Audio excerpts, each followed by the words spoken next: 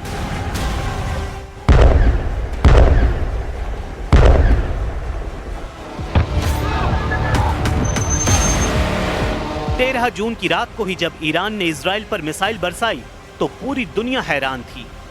Iran missile attack का हर record तोड़ रहा था। क्या तेल अवीव, क्या हाइफा और क्या इजराइल का डिफेंस सिस्टम, ईरान की मिसाइलों ने इजराइल के हर कवच को भेदा।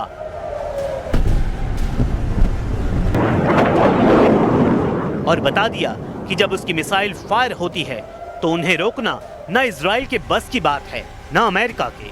12 दिन तक ईरान के गुस्से को पूरी दुनिया ने देखा। यही वजह है कि ईरान के कमांडर बार बार ट्रंप और नेतन्याहू को आगाह कर रहे हैं।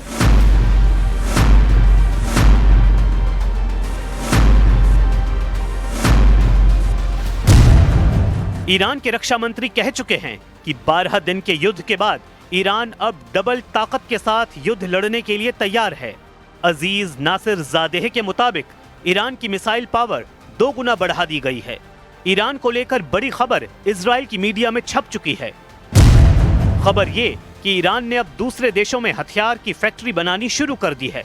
हालांकि किस देश में इसका जिक्र नहीं किया गया है।